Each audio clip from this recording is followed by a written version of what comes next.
Bonjour et bienvenue à vous, chers amis passionnés d'intelligence artificielle. Votre hôte, Jean-François Sénéchal. Bienvenue à IA Café, votre enquête sur les enjeux éthiques et sociaux de la recherche en intelligence artificielle. Une à deux fois par mois, on prend un café avec un acteur, une actrice de la recherche en IA. C'est le concept. Cette semaine, ça va être une tisane parce que j'ai une belle grippe.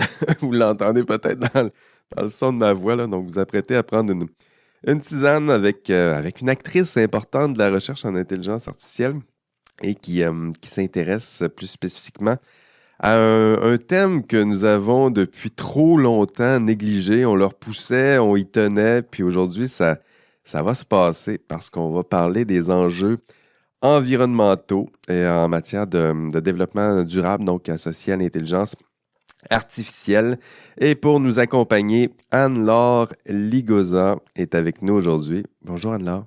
Bonjour, Merci d'avoir accepté notre invitation, Anne-Laure. merci pour l'invitation.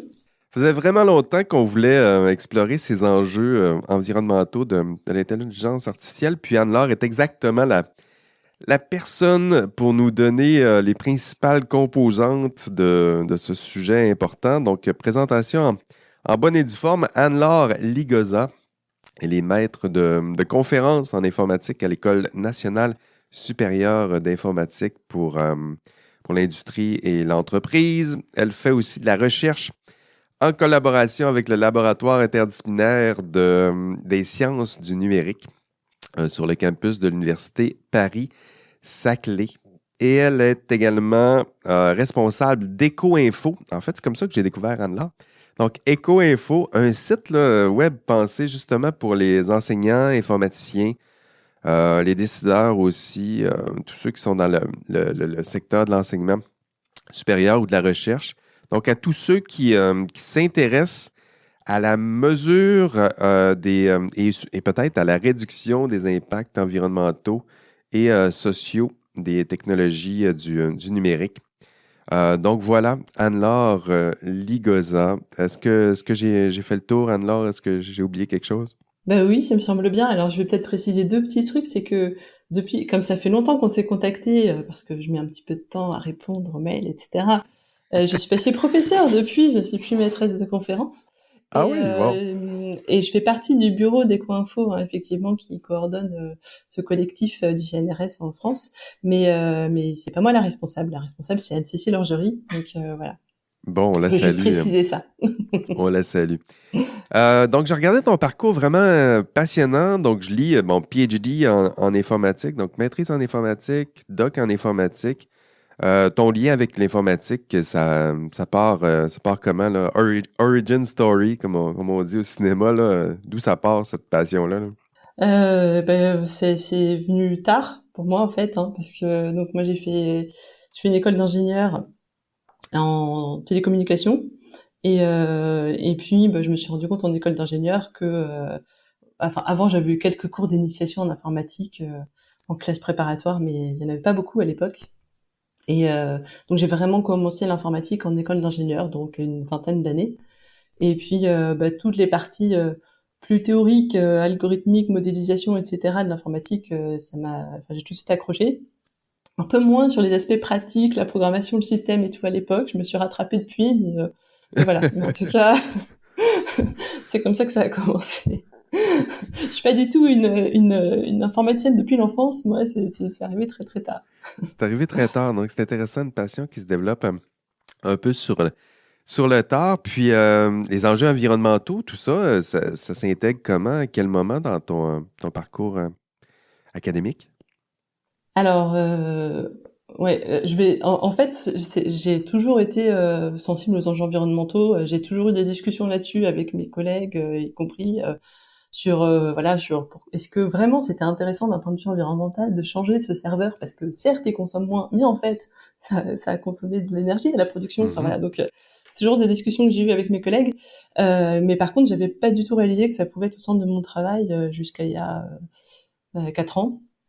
Qu'est-ce qui s'est Et passé il y voilà. a 4 ans? Mais eh bien, figure-toi, quelque chose de très bête, mais ça me fait bien croire à la valeur de l'exemple, c'est que j'ai bêtement une collègue informaticienne qui m'a dit qu'elle changeait de thématique de recherche et je me suis dit que si elle le faisait, ben moi je pouvais le faire aussi. Pourquoi pas? Et donc du jour au lendemain, j'ai décidé de changer complètement mes thématiques de recherche grâce à Sophie Quinton que je remercie, voilà, parce que c'est grâce à elle que j'ai Génial, non? changé.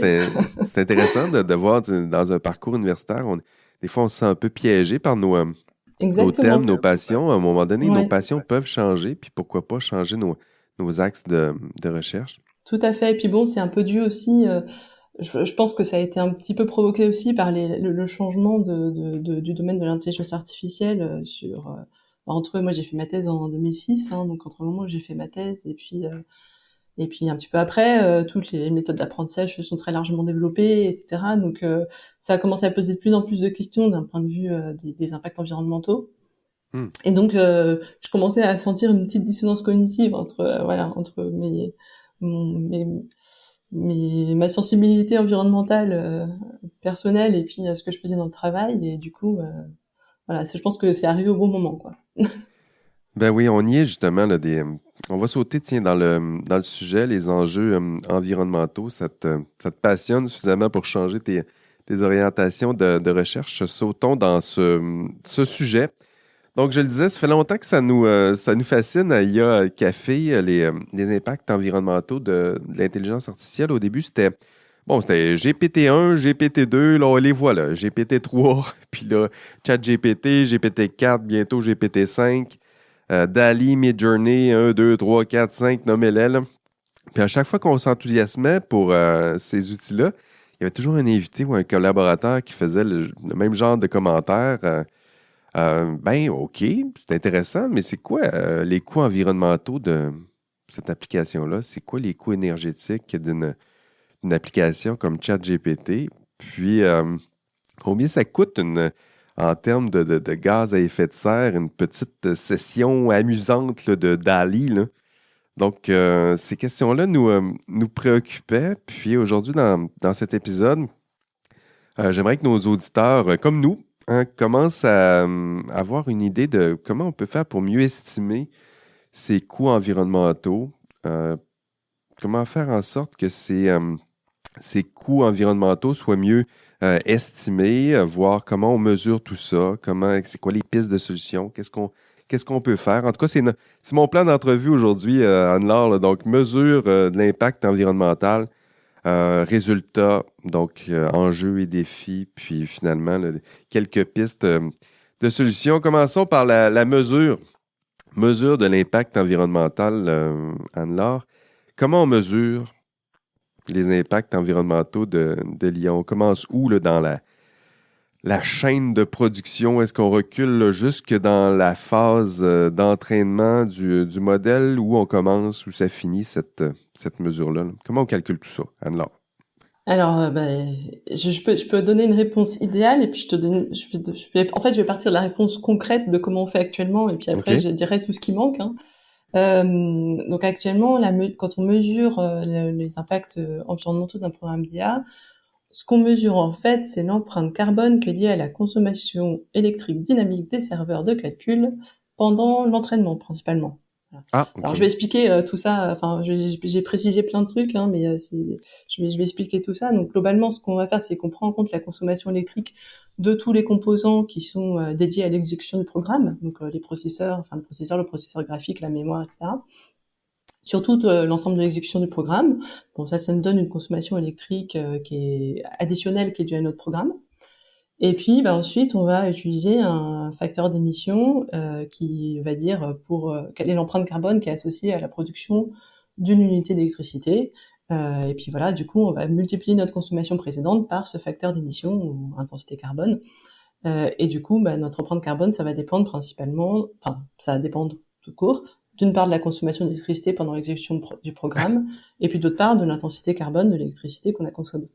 Oh, Donc ça, on c'est s'est ce qui est perdu. la méthode qui Anne-Laure. est utilisée par les outils qui existent actuellement, OK, que ce continue. soit voilà, des packages Python comme Code Carbone ou des outils en ligne comme Green Algorithms qui sont fondés alors plus ou moins sur cette méthode de calcul à la différence près que ils vont essayer de tenir aussi compte de la consommation des autres équipements du centre de calcul.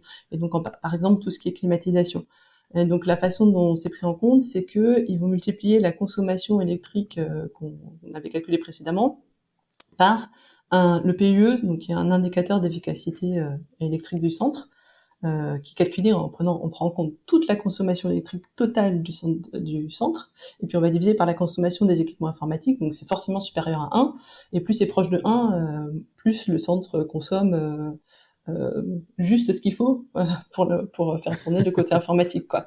Donc c'est pas du tout le seul indicateur possible, ça a plein de défauts, etc. Mais bon, en l'occurrence, l'idée c'est de prendre en compte une sorte de coût carbone environné du programme, c'est-à-dire qu'il va prendre en compte aussi des consommations autres que celles des serveurs de calcul. Je suis en train de me dire, je suis désolée, je parle beaucoup avec les mains, donc tu me vois agiter les mains dans tous les sens, c'est mon côté latin, mais Moi, voilà, je fais ça aussi ça à va pas l'audio. Des fois, je s'entendre, fais des ça va. signes, puis ouais, ça passe mal à l'audio, les signes. Voilà. Donc, on mesure tout ça. On part de. Donc, l'extraction des matières premières, est-ce que ça fait partie du calcul aussi? Alors non, mais en fait, c'est ce que je disais, c'est que en vrai, quand on calcule ça, bah, c'est une toute petite partie des impacts environnementaux qui sont réellement dus à l'exécution de notre programme. Parce que bon, bah, d'une part, en fait, on va prendre en compte que, alors je vais commencer du plus local au moins local, hein. Déjà, quand on prend en compte la consommation supplémentaire qui est due à l'exécution du programme, en regardant la consommation des processeurs et de la mémoire, etc. Bah, en fait, on prend en compte qu'une partie de la consommation d'électricité du serveur, parce que un serveur, ça a une consommation même quand ça fait rien, qu'on appelle Ben oui. consommation statique ou idle, c'est-à-dire il est juste allumé, mais il n'y a aucun programme qui tourne dessus. Et en fait, bah, si ce serveur il est allumé, c'est aussi en partie pour pouvoir faire tourner le programme. Sinon, il serait éteint ou même il n'aurait pas été acheté. Donc, en fait, la consommation du programme. Donc là, je parle volontairement de programme. Je parlerai un peu des phases après, mais bon. Et ben, la consommation, enfin l'exécution du programme, elle est responsable d'une partie de cette consommation statique et même une partie de l'empreinte carbone de la fabrication et de la fin de vie du serveur. Donc, quand on utilise des méthodologies standards en fait de calcul d'empreinte environnementale, donc en l'occurrence c'est l'analyse de cycle de vie attributionnelle, mais voilà, qui est la méthode classique pour calculer ce genre de choses. Et ben en fait, ce qu'on fait, c'est qu'on alloue une partie de l'empreinte qui est liée à la consommation statique et à la fabrication et la fin de vie du serveur à l'exécution de notre programme. Voilà, on va dire que notre serveur, il a été en petite partie acheté parce que on voulait faire tourner notre programme et du coup cette petite partie, on va prendre la part de l'empreinte de la fabrication, allouer cette petite partie à notre programme. Donc ça, c'est la Wow. première raison pour laquelle c'est pas complet. Pardon, je t'interromps. Non, Alors j'ai vas-y, tendance vas-y. à super interrompre les gens en visio, donc voilà, râle très fort si je t'interromps trop. Voilà. On est Euh, là, on est là pour discuter, là, donc on s'interrompt pas, là. Ça marche. Et donc voilà, donc je parlais de prendre en compte l'empreinte de la fabrication de la fin de vie. C'est des empreintes qui sont carbone qui sont pas du tout négligeables. Bien, par exemple, dans le centre de calcul du GRICAD à Grenoble en France, ils ont calculé l'empreinte carbone. Alors l'étude est très très large, hein, il y a beaucoup plus que ce que je vais raconter, mais sur toute la partie empreinte carbone qui est liée au serveur, il y a 40% de l'empreinte carbone qui est due à la fabrication et 60% à l'usage. Donc quand on prend en compte que l'usage, bah, on oublie les 40% Les de l'empreinte 40%. carbone qui sont dues à la fabrication. Et puis, bah alors, t'en as parlé un petit peu, mais c'est vrai que jusqu'ici, j'ai un peu passé sous silence ce qu'on mesurait. J'ai parlé de programme un peu volontairement, mais c'est vrai, ce qu'on mesure en général, c'est l'entraînement du modèle ou l'inférence dans certains cas particuliers. Par exemple, si on est sur des systèmes embarqués où là, le coût de l'inférence va être, enfin, la consommation va être vraiment importante. Mais du coup, on oublie bah, tout ce qui est collecte de données, préparation, stockage de données, etc. Ben oui.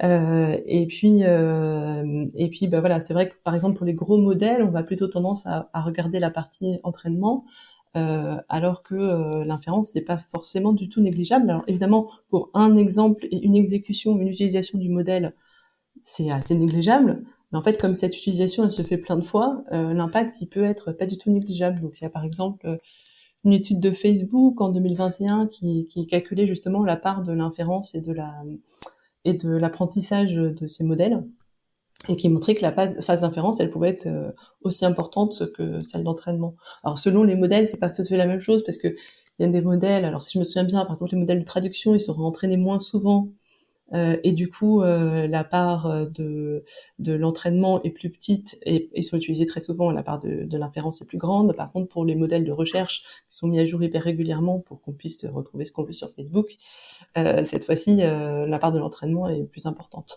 Donc ça dépend un petit peu des modèles, mais en tout cas c'est pas du tout négligeable. Et puis c'est pareil, tu t'en parlais aussi, mais c'est jusqu'ici j'ai parlé que d'empreinte carbone, mais évidemment il y a plein d'autres empreintes qui sont liées aux équipements, au cycle de vie des équipements numériques. Et donc il y a de la consommation d'eau, consommation des ressources énergétiques, consommation de matériaux, enfin voilà. Mais oui, mais il y a tout Donc ça à évidemment penser. ça se limite pas du tout à l'empreinte carbone. C'est là qu'on voit que dès qu'on se met à y réfléchir le moindrement, là, ça devient vite complexe de faire le tour du cycle, justement. Le cycle de vie, moi, je lisais extraction des matières premières, fabrication. Donc, tout ça est calculé, là. Quand vous faites vos calculs, extraction des matières premières, combien ça coûte environnementalement parlant, fabrication, donc fabrication des serveurs, entre autres, transport, distribution, utilisation. Habituellement, on se concentre surtout là-dessus, donc entraînement, application, utilisation. Puis, fin de vie aussi, il faut s'y rendre, là. Donc, démantèlement, c'est quoi, recyclage, j'imagine, ou euh, les déchets, puis Ouais, deux en ans fait, pour à un la fin de... iPhone, puis il faut recycler Ouais, tout ça, c'est là. ça. Oui, enfin recycler ou pas, mais effectivement, ça peut être soit recyclage. Alors, il y a une grosse partie, enfin bon, la fin de vie, c'est un peu une partie peu explorée, hein, notamment sur le numérique. J'ai une doctorante qui travaille là-dessus en ce moment, donc, Qu'est-ce qui je se peux dire, passe avec tous ces gadgets qui voilà, sont c'est pas simple, trop vite voilà. vétustes, puis dont on se Et débarrasse comme de vieux mm. chiffons? Ouais, et effectivement, on n'en collecte pas tant que ça. Alors en France, on est à peu près à 50%, mais dans le monde, on est plutôt à 17% des équipements numériques qui sont collectés. Et puis sur cette partie qui est collectée, il y en a une partie qui part au recyclage. Alors attention, ça veut pas dire que tout est recyclé, hein, parce que Ben non. on recycle qu'un certain nombre de matériaux des équipements numériques, et les taux de recyclage, ils peuvent être très faibles, hein, donc voilà. Mais en tout cas, ça part au moins dans un circuit de recyclage. Et puis, ce qui est pas recyclé, c'est soit valorisé énergétiquement, c'est-à-dire brûlé, et Aïe, aïe, soit ça fait enfoui. mal. Ouais. Donc, on mesure tout ça, de l'extraction des matières premières jusqu'à ma belle image là, générée par Dali sur mon PC. On exprime ça, ces impacts environnementaux avec des chiffres, là. Donc, tout ça, c'est assez concret. Il y a un coût en tonnes d'eau pour extraire les minéraux, des tonnes de GES émises pour la fabrication, le transport, quoi d'autre, des mégawatts d'électricité justement pour la programmation, l'entraînement, l'utilisation, puis une fin de vie, triste fin de vie, justement où d'autres mégawatts et GES seront consommés, émis. Alors, donc, de l'eau, de l'électricité, des GES. Dans l'article que j'avais lu sur ton site, on disait que l'apprentissage d'un modèle, cette statistique-là m'a fait mal, là. C'est-à-dire que l'apprentissage d'un modèle, je ne sais pas quel modèle en question, mais c'était écrit la quantité de GES émise lors de l'apprentissage de ce modèle. On disait que c'était 300 vols New York-San Francisco. J'ai-tu rêvé à ça ou? Ouais, ça c'est les estimations qui avaient été faites dans l'article de Strubel de 2019. Alors c'est un article qui a été donc qui visait qui calculait l'empreinte carbone, donc toujours avec toutes les restrictions que j'ai mises au début, hein, donc uniquement l'empreinte carbone de l'entraînement, empreinte carbone dynamique, etc. Mais enfin qui calculait l'empreinte carbone de l'apprentissage de plusieurs modèles de traitement automatique des langues, ou NLP, et donc état de l'art à l'époque, enfin plus ou moins état de l'art.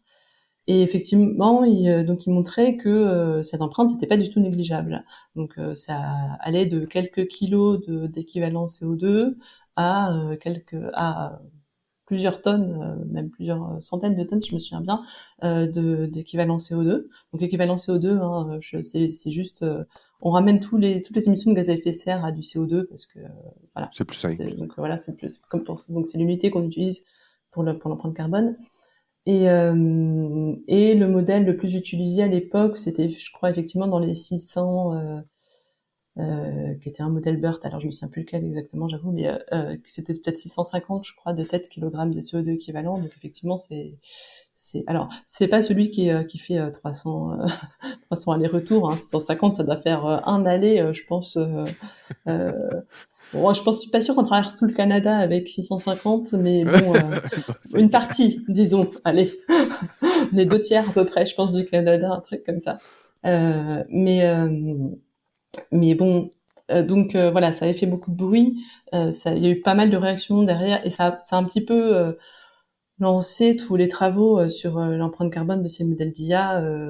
Alors, il y avait eu quelques autres travaux avant, mais c'est vrai que celui-là, il était assez marquant parce qu'il donnait des équivalents très parlants en fait pour tout le monde de ce que ça représentait l'entraînement, et puis avec les modèles qui étaient vraiment très très utilisés, etc.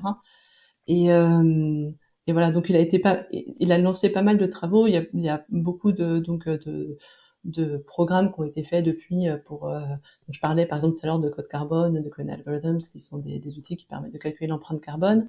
Mhm. Et, euh, et puis il y a eu aussi un certain nombre de reprises de cet article pour expliquer, voilà, enfin pour contester les chiffres, ou voilà, pour les reprendre, beaucoup qui l'ont repris directement, et puis quelques-uns pour contester. Ben, parlons justement de ces calculs. Peut-être, regardons comment qu'on fait pour faire un bilan. Parce que j'imagine que lorsqu'on développe de l'intelligence artificielle, des applications, quand on se met à se soucier des enjeux environnementaux, il faut calculer le coût-bénéfice. Donc, le coût environnemental, bénéfice environnemental. Il y en a plusieurs là, des applications qui prétendent avoir des impacts des impacts positifs sur l'environnement. Donc, j'imagine que pour estimer le coût environnemental, on fait justement ce coût-bénéfice. Donc, d'un côté, on va avoir les coûts environnementaux, donc ce que ça coûte en GES, en tonnes d'eau, en mégawatts. Puis de l'autre côté, ben, les bénéfices environnementaux. Puis certaines applications prétendent justement avoir ou nous font la promesse de belles réductions des émissions, puis d'utilisation des ressources naturelles de façon soignée, durable, puis de baisse de la consommation énergétique. Donc, prétendent ou nous font la promesse de bénéfices nets environnementaux. Anne-Laure, est-ce que tu as des exemples, disons, quelques exemples d'applications d'utilisation d'intelligence artificielle qui fait ce genre de promesses là, de réduction des GES, de consommation d'énergie? Parce que j'imagine que ça existe en ce moment, là, des prétentions à on a créé une intelligence artificielle ou une application qui permet de réduire, je sais pas, de réduire les GES ou ce genre Ouais. de choses, à quoi ça ressemble? Bah alors, j'avoue, il y en a tellement que ça va être compliqué de donner des exemples précis. Enfin, je peux en donner, effectivement. Tu as parlé effectivement de réduire la consommation d'énergie dans un bâtiment, d'analyser des images pour les sols, de prévoir le comportement des usagers des transports. Il y en a plein, etc. Il y a enfin, il y a au moins un article général qui évoque, enfin, qui a fait un petit peu une revue du potentiel, donc en l'occurrence de l'apprentissage automatique Un article qui a pour fait la revue l'environnement. de ce genre d'applications-là qui ont Ouais, des exactement. prétentions de bénéfices environnementaux? Ouais, en 2019, il y a un article de David Ronick et des collègues qui ont écrit un article qui s'appelait Tackling Climate Change with Machine Learning, et OK. qui fait une étude de la littérature sur les applications du machine learning, l'apprentissage, à plusieurs problématiques environnementales dans 13 domaines. Donc, par exemple, pour l'agriculture et les forêts, en regardant quels sont les articles qui pourraient laisser imaginer qu'il y a, je mets beaucoup de précautions, mais tu comprendras pourquoi après, qui Je pourraient fais des laisser guillemets, imaginer, voilà, c'est en- ça, des qu'il y a guillemets audio. voilà, un potentiel à appliquer l'IA à de l'agriculture de précision. Ah oui, je fais ça me fait penser que je suis passée de IA à machine learning comme ça d'un coup, mais je je fais un peu, j'utilise IA de façon très abusive là en fait, en restreignant principalement à tout ce qui est deep learning, même si en vrai, je sais bien que c'est pas du tout ça. Donc, je m'excuse pour tous les gens qui font autre chose dans l'IA. Mais bon, voilà, c'est une petite parenthèse, mais j'ai oublié de le dire au début. Tu Bref, m'as donc bien. dans l'article dans IA, cet c'est tellement utilisé article-là. à toutes les sauces, là. Des fois, faut Donc, bah oui, préciser c'est ce qu'on ça, veut c'est dire, pour là. ça. Là, c'est vrai que c'est quand même un petit peu, même si bon, il y a des problématiques de l'IA qui se retrouvent un peu dans toutes les applications numériques, mais enfin, là, c'est quand même un peu plus spécifique à tout ce qui est apprentissage. Donc, bref, pour revenir à cet article de Rolnick, il regarde donc par exemple comment est-ce que l'apprentissage automatique pourrait être utilisé pour l'agriculture de précision ou pour la surveillance des feux de forêt, surveillance détection des feux de forêt, ou alors dans l'industrie par exemple, comment ça peut être utilisé pour optimiser les chaînes logistiques, Ben oui. améliorer les matériaux, etc. Donc là, c'est vraiment un tour d'horizon très très large de comment est-ce qu'on peut imaginer que l'IA pourrait être utilisée. Voilà, moi j'avoue que ça m'a un peu quand j'ai lu cet article, ça m'a donné envie d'en savoir plus. Donc, t'as peut-être pu voir qu'effectivement, après, j'ai étudié tout ça. On en reparlera peut-être plus loin, mais c'est vrai que, voilà, en tout cas, si on veut avoir une idée de quelles sont les applications potentielles, je pense que c'est un bon article à lire. Il n'y a pas du tout que ça, hein. Il y a des articles aussi du Parlement européen, par exemple, qui ont regardé ça aussi. Il y a un autre article qui regarde le potentiel de l'IA pour tous les objectifs de développement durable. Enfin voilà. Et puis il y a aussi, donc là je parle de littérature scientifique, mais en fait il y a aussi plein de choses qui sont non scientifiques. Il y a eu un rapport, par exemple en 2019 de Microsoft et du cabinet de conseil Price qui ont sorti un concert pour un rapport pour expliquer comment est-ce que l'IA pouvait permettre de réduire les émissions de gaz à effet de serre partout. Le Boston Consulting Group aussi, ils ont fait ce genre de rapport. Bon, tout ça, euh, généralement, enfin là, autant dans les articles scientifiques, il y a quand même des explications de la méthodologie, enfin générale en tout cas, disons. Là, les rapports non scientifiques, il y a très peu d'explications de la méthodologie, donc Mais juste ces applications-là, dites environnementales, c'est bien rare qu'ils vont publier leur bilan environnemental ou leur bénéfice net environnemental. Souvent, il y a juste les prétentions, on va dire, bon, avec tel type d'application, on n'a pas de misère à imaginer ça. Donc, des applications qui nous font la promesse qu'on va réduire la consommation des GES. Mais comment, justement, toi, tu t'y prendrais pour calculer le coût-bénéfice de ces applications-là? Qu'est-ce qu'ils ne mentionnent pas, ces applications-là, lorsqu'ils parlent de leur réduction environnementale? ouais. Alors on a écrit avec trois collègues tout un article là-dessus hein, qui s'appelle Unraveling the Hidden Environmental Impacts of AI Solution for Environment, je crois, si je me souviens bien. Enfin, globalement, l'idée, c'est de dire que pour vérifier qu'un système d'IA, il a un bénéfice net en termes environnementaux, on devrait comparer, alors c'est très simple, hein, on devrait comparer l'ensemble des impacts environnementaux du service rendu avec le système d'IA ou sans. Voilà. Bon, Ben ça oui. paraît bête quand on le dit comme ça, mais en fait, ben c'est pas tellement fait. Donc, ben, pour comparer les impacts environnementaux, on propose de s'appuyer sur la méthodologie d'analyse de cycle de vie dont j'ai déjà parlé, hein, qui va permettre de calculer les impacts environnementaux sur différents critères, donc pas que l'empreinte carbone, hein, on va prendre en compte aussi l'épuisement des ressources, la consommation d'eau, etc. Et puis de faire la différence entre les impacts du service avec et sans IA sur ces différents indicateurs. Ben Donc oui. là, normalement, on devrait pouvoir calculer un bénéfice potentiel. Donc je dis potentiel parce que bah, d'une part, on peut avoir des résultats contradictoires selon les indicateurs. Hein. Par exemple, on peut imaginer qu'un système, ça permette d'avoir un impact positif en termes d'empreinte carbone, mais négatif en termes d'épuisement des ressources. Donc là, il y aura peut-être un Ben compromis à oui. faire. Et puis, alors j'ai potentiel aussi parce que pour l'instant, j'ai parlé, quand j'ai expliqué comment est-ce qu'on pouvait mesurer l'empreinte environnementale de l'IA, j'ai parlé que des impacts qu'on appelle directs ou du premier ordre, c'est-à-dire ceux qui sont liés au cycle de vie des équipements qui font tourner le système. Mais en fait, l'IA, ça peut changer aussi les impacts environnementaux d'autres secteurs. Et d'ailleurs, c'est ce qu'on espère en fait dans ces applications pour l'agriculture, pour l'industrie ou je ne sais quoi. Par exemple, on va se dire que l'IA, ça va permettre de réduire l'utilisation d'intrants et la consommation d'eau en agriculture, et que donc voilà. Ou si on développe une application pour optimiser le trafic automobile, par exemple, on peut espérer que ça amène les automobilistes à consommer moins de carburant. Donc ça, c'est les impacts indirects qui sont positifs dus à l'IA, c'est-à-dire qui vont permettre de réduire des impacts dans d'autres secteurs, donc la consommation d'intrants et d'eau en agriculture ou la consommation de carburant. Mais malheureusement, évidemment, il y a aussi des impacts négatifs.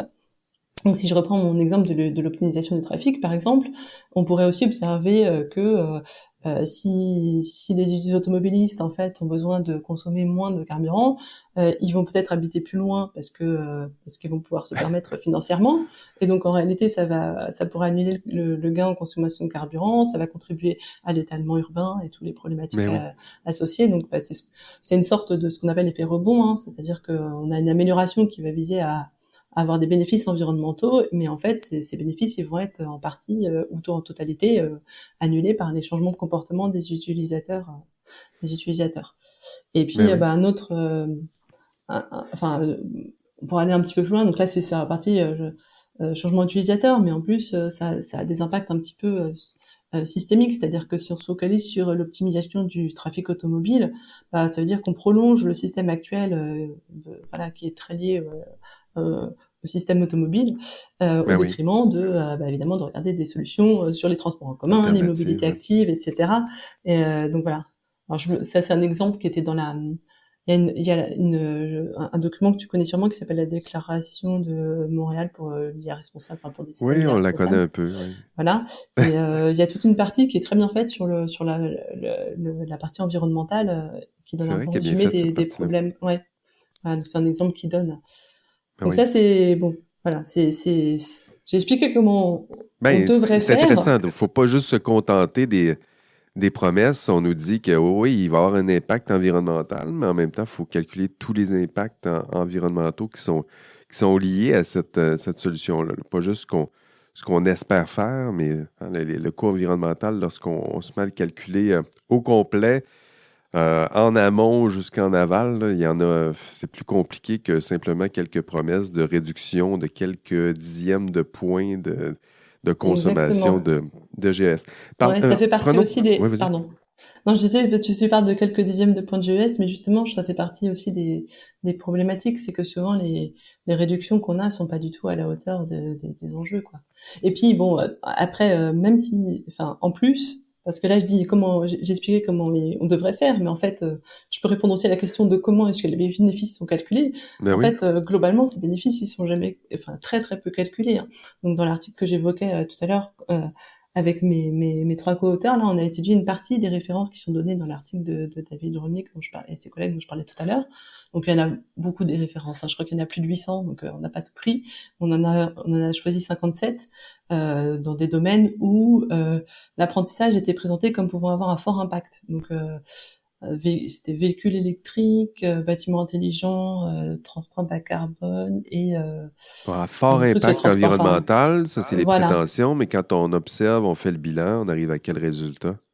Et en fait, quand on regarde donc on a regardé chacun des 57 articles référencés, et en fait on s'est rendu compte qu'il n'y en a aucun, mais vraiment zéro, qui calculait le bénéfice net. Même si on restreint juste au gain de consommation énergétique, tu vois. 0 sur 57. Voilà, sans se dire tu prends en compte tout le cycle de vie ou les impacts indirects ou je sais pas quoi. Non, juste en prenant en compte la consommation du programme d'IA et le gain énergétique ou électrique grâce au programme d'IA, il y en a aucun qui fait cette différence.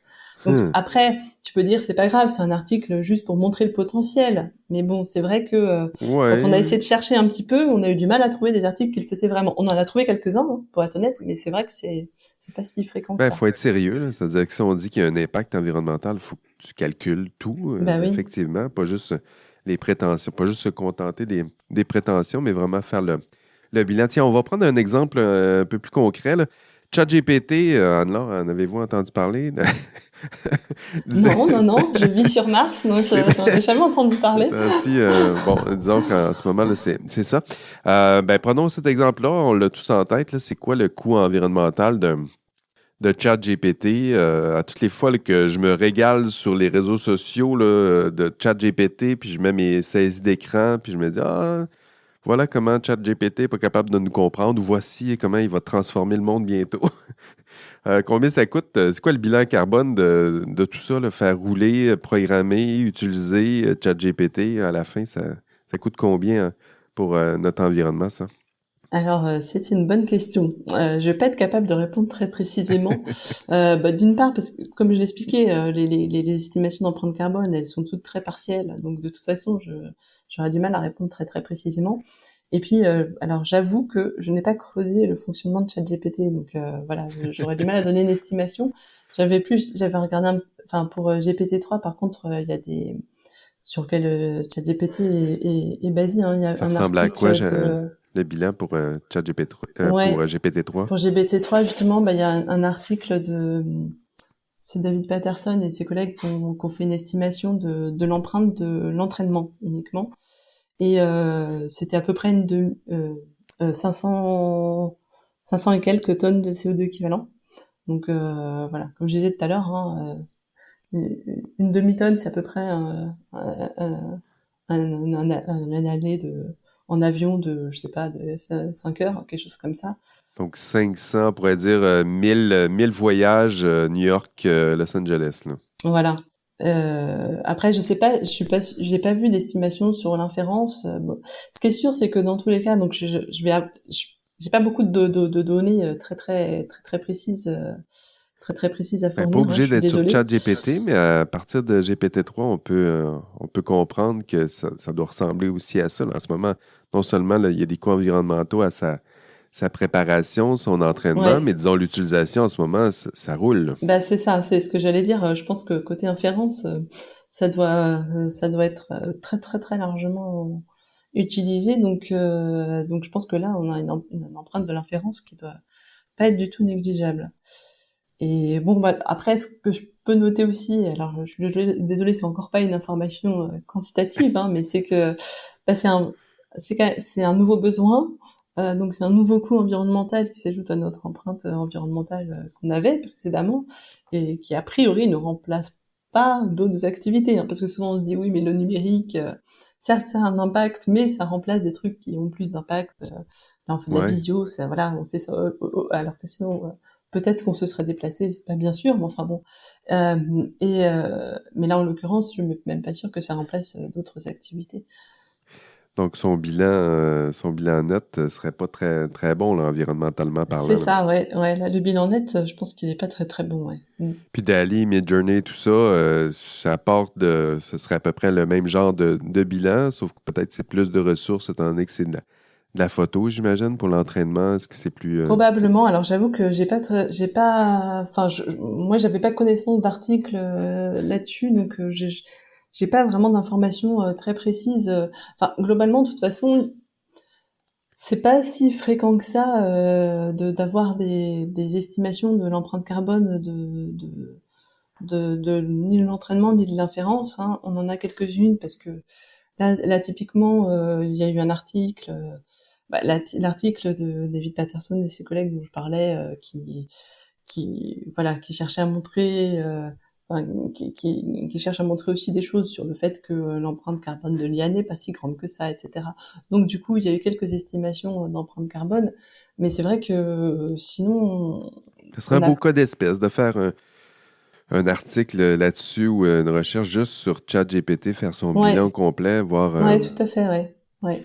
Après, il faut avoir suffisamment d'informations pour le faire. C'est ça qui est pas Ouais, c'est forcément ça le très problème, hein. simple, quoi. C'est qu'on n'a pas forcément accès aux informations qui permettent de le faire. Enfin, globalement, hein, si tu discutes avec n'importe quel chercheur ou chercheuse qui travaille sur les impacts environnementaux du numérique, il ou elle va te dire le problème, c'est d'avoir des données, quoi. Parce que vraiment, Ouais. des données, savoir quel est L'accès aux le... données, on sait qu'ils sont là, mais l'accès aux Ah, données, étant donné que c'est caché derrière c'est ça. des murs privés, mais Ne souvent, serait-ce que là. savoir Mm. sur quoi ça a tourné. Donc bon voilà, on sait typiquement pour pour ChatGPT, tout ça, on sait que ça a tourné sur des infrastructures Azure, mais bon, à part ça, on n'a pas forcément beaucoup plus d'informations. Et puis même quand tu sais ce sur quoi ça a tourné, parce que moi j'ai travaillé par exemple sur en France là, on a un supercalculateur qui s'appelle Jean Zay pour lancer des programmes d'IA. Comment s'appelle-t-il? Jean Zay. Voilà.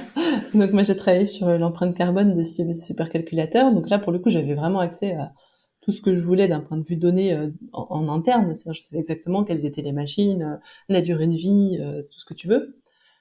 Mais là le problème il est en amont, c'est-à-dire que bon autant la consommation d'électricité on peut le mesurer, ça pose pas de souci. Mais par contre pour avoir l'empreinte de la fabrication, là il faut avoir des informations de la part des fournisseurs parce qu'on peut pas le calculer nous-mêmes. Enfin c'est compliqué à calculer soi-même, quoi. Et donc, et là, on se heurte à un problème de données de la part des fournisseurs. Hein. Par exemple, pour tout ce qui est, alors, tu vois, on parle de Pramdia depuis le début. Quasiment tout ça, ça tourne avec des GPU, TPU ou équivalent. On a 0 empreinte carbone de la fabrication de ces petites bêtes-là. Ah non. Voilà. Wow. Petit appel à Nvidia, Google, tous les gens qui m'entendent. Mais Si vous voulez me donner une empreinte carbone de fabrication d'un GPU ou d'un TPU, je serais très preneuse. C'est intéressant. On parle souvent de la boîte noire là, pour dire comment on comprend pas comment ces intelligences artificielles des fois arrivent à des résultats. Mais il y a aussi l'aspect boîte noire lié à l'environnement, là. C'est-à-dire que comment peut-on faire le bilan net environnemental si on n'a pas accès à ces données-là? Donc, il y a des Exactement. prétentions environnementales. On pourrait même dire que finalement, ChatGPT, environnementalement parlant, c'est pas si pire, mais en même temps, c'est pas si pire. Il faudrait être capable de le démontrer avec des données, faire le bilan en amont puis en aval. Exactement. Oui. OK, ben le problème, il est là. Donc, c'est mesurable. Puis, ça verse parfois dans la. Est-ce qu'il y a des pommes pourries dans le domaine? Est-ce qu'il y a des exemples de bilan GES qui sont durs à mesurer, là, mais est-ce qu'on a des exemples de bilans qui sont catastrophiques ou au contraire là, des exemples de gestion environnementale saine? Est-ce que ça existe des modèles comme ça? Est-ce qu'il y a des gens à pointer des applications à pointer du doigt, Anne-Laure? Ou à célébrer? Je vais te faire un petit peu la même réponse que précédemment, c'est-à-dire qu'étant donné qu'on en a très peu des informations Ah sur oui, l'empreinte voilà. carbone, je vais avoir du mal à te répondre. OK. Probablement qu'il y OK, en a donc, qui sont bien faites et qui sont optimisées, et probablement qu'il y en a qui ne le sont pas du ah oui, tout. c'est vrai. Mais voilà, en l'absence de données, c'est compliqué de répondre à ce En genre de l'absence questions. de données, Et je on ne comprends pourra pas bien. Enfin, moi, pointer c'est le une doigt question qu'on me pose accusateur, hein. souvent, quoi. Mais voilà, c'est ça. C'est une question qu'on me OK, pose on souvent, veut, mais on veut de vrais bilans, entre autres pour donner des prix IARC puis des prix voilà, Lovelace, assez environnementalement parlant, là. OK, parlons des exactement. solutions maintenant. Anne-Laure, donc le problème, il est là. C'est difficile à mesurer. On tente de réduire les GES, on tente de réduire l'empreinte carbone. Donc, utiliser nos ressources avec prudence, frugalité, si c'est possible. Puis, je suis certain que parmi nos auditeurs, il y a sûrement des artisans de l'industrie qui sont là, qui travaillent au déploiement justement de l'intelligence artificielle. Peut-être des créateurs, des développeurs en intelligence artificielle, des promoteurs, très certainement, il y en a qui nous écoutent. En tout cas, des personnes qui font partie des institutions, organisations là, qui participent à la croissance et au développement de l'intelligence artificielle. Qu'est-ce qu'on peut faire, Anne-Laure, pour nous assurer que le développement de ces technologies soit un peu plus en phase avec nos attentes environnementales? Je vais faire une réponse à deux niveaux en fait. J'ai une réponse très pratique, voilà, pour des gens qui voudraient absolument faire quelque chose de très pratique, qui sont en train de mettre en place des solutions, etc.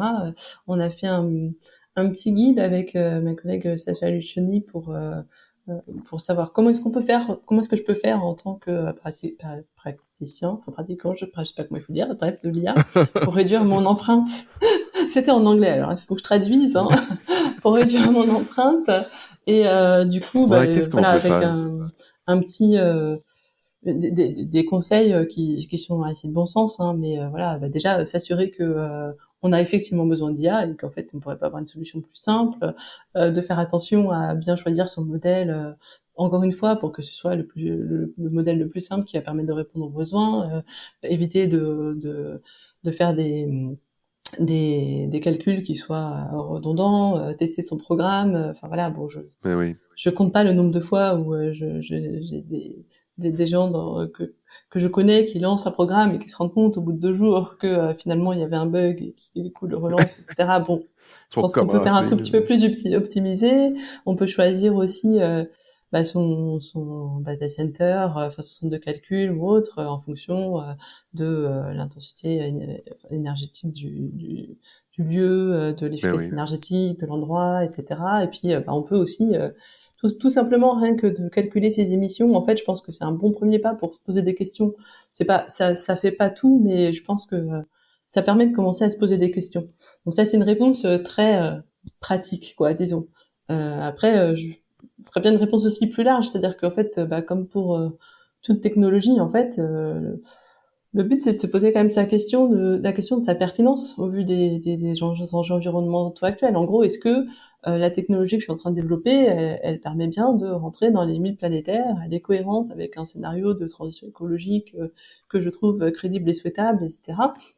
Et ça, c'est quelque chose qui manque très largement dans les études actuelles, hein. L'accent il est vraiment mis sur l'optimisation, le passage aux énergies Hmm. renouvelables, etc., comme si ça pouvait tout réduire, alors qu'on sait que c'est pas suffisant. Donc voilà, donc je pense que vraiment la première chose, c'est de réfléchir à ce qu'on est en train de mettre en place, l'utilisation qui peut en être faite aussi, de prendre un petit peu de recul.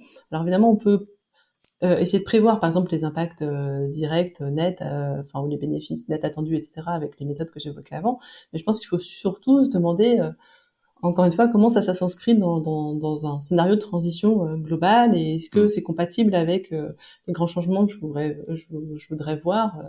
Je reprends par exemple l'exemple de l'optimisation du trafic dont je parlais tout à l'heure, hein. Est-ce que, enfin, travailler sur l'optimisation du trafic automobile, ça implique de pas travailler sur les transports en commun. Voilà. Oui, et puis, qu'est-ce que Ouais. ça va changer aussi d'un point de vue des comportements des utilisateurs? Est-ce que ça va les pousser à changer d'équipement plus vite parce que leur ancien il sera devenu obsolescent? Est-ce que ça va changer leur mobilité, leur habitation ou autre, etc. Donc, c'est vraiment, enfin, à mon avis, le plus important, c'est de réfléchir un petit peu de façon globale et pas du tout, Global, là. ça, voilà. Prendre Donc un peu de on a recul, rédigé là, un pas. petit document d'ailleurs. Je fais encore un petit peu d'autopromo. Je fais plein d'autopromo involontairement. Je suis désolée, mais on a rédigé un document avec des collègues du collectif Eco-Info dont tu parlais au début, qui permet justement, enfin, qui a pour objectif d'aider justement les gens à estimer, enfin, à réfléchir aux impacts environnementaux que vont avoir le système à base d'IA qu'ils sont en train de mettre en place. Ben oui, dernière citation sur laquelle je voulais revenir. Anne-Laure, j'ai lu ça justement sur le site web. Tu mentionnais l'ambition de résoudre, là, je te cite, là. L'ambition de résoudre les problèmes sociétaux à l'aide de l'IA est louable, mais elle devrait s'accompagner d'une évaluation des éventuels effets sur les autres secteurs d'activité, sur le fonctionnement de la société pour ne pas tomber dans un optimisme technologique potentiellement contre-productif. Qu'est-ce que tu voulais dire, Anne-Laure, avec ça? Déjà, je suis toujours d'accord avec ce que j'ai écrit, c'est déjà pas mal. C'est pas C'est pire, pas ça. toujours le cas, donc On euh, change des fois. voilà. Non, mais l'idée, c'est de dire que, bah, évidemment, on comprend l'attrait qu'exerce l'IA, que ce soit d'un point de vue théorique ou d'un point de vue applicatif, etc. Donc, c'est tentant de se dire que utiliser l'IA, ça va nous permettre d'optimiser tout un tas de choses, la consommation d'énergie des bâtiments, des voitures, les ressources utilisées en agriculture, etc. Mais bah, quand on est là-dedans, on considère la transition écologique comme un problème d'optimisation en Hmm. oubliant complètement les aspects humains. Et en fait, on sait bien que l'optimisation, ça suffit pas si on l'accompagne pas de sobriété, c'est-à-dire de réflexion sur les besoins et les usages, et puis de sobriété à grande échelle, hein, parce qu'il suffit pas que ce soit fait à un petit endroit. Voilà, si on veut arriver à réduire notre empreinte environnementale, il faut que ce soit fait globalement. Donc voilà, compter sur l'IA et de façon plus générale, hein, le numérique ou n'importe quelle autre technologie pour résoudre les problèmes environnementaux, c'est oublier une grosse partie du problème qui concerne tout ce qui est besoin et usage. Donc c'est pour ça que je parlais de vision, je sais plus comment j'ai dit exactement, de techno-optimiste, je sais plus trop ce que j'ai dit, quelque chose comme ça. Donc voilà. Donc c'est une question qui se pose, enfin qu'on se pose aussi pas Ouais. mal en recherche, parce Le que techno-optimisme, le ouais, techno-solutionnisme aussi, c'est une ouais, autre façon de le désigner, là. voilà. Mais c'est compliqué quand on est en recherche en informatique de se poser ces questions-là. On a un Ouais, peu puis c'est l'impression tentant d'aller aussi à quand... contre-courant de tout ce qu'on ouais. sait faire, quoi. Nous on sait optimiser. Bon, bah là il faut plus optimiser. Bon, Ouais, donc puis c'est voilà. Et puis tentant en aussi plus, quand on est dans une technologie de penser que cette technologie-là, même si elle est très enthousiasmante, malheureusement, ça ne permettra pas de résoudre tous les problèmes du monde, bien y sûr, compris les problèmes environnementaux, là. ouais, bien sûr. Mm. OK, Anne-Laure, on va s'arrêter ici. C'est tout un chantier qu'on vient d'ouvrir là. C'est un pan de l'IA qu'on avait insuffisamment exploré, puis on va se mettre à table, puis on va le faire. On ne peut pas se permettre là, d'ignorer que derrière ces petits gadgets électroniques qui nous font triper, là. Donc, les iPhones, les réseaux sociaux, derrière nos IA comme ChatGPT, DALL-E, Bard, qui d'autre, Lambda.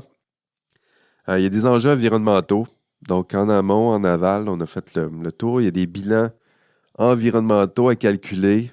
Donc, même si on n'a pas accès aux données, moi, en tout cas, je vais faire l'effort de me dire ouais, combien ça peut coûter en amont, en aval, tout ça. Donc, il faudra, dans nos têtes, là, commencer à additionner puis soustraire des tonnes d'eau, des tonnes de ressources naturelles, des mégawatts et des rivières à harnacher, peut-être. En tout cas, ça fait partie des débats, des tonnes de GES à calculer, puis une planète à sauver. Et grâce à Anne-Laure, on y voit un peu plus clair, donc difficile à admettre, là. Ça fait un peu mal de le constater, tout ça, là, mais ben, il va falloir s'y attaquer à ce problème. Puis dès maintenant, à part de ça, on va commencer. Anne-Laure, merci d'être passée au micro d'IA Café. Merci beaucoup. C'était Anne-Laure Ligoza. Un réel plaisir de passer cette heure en sa compagnie.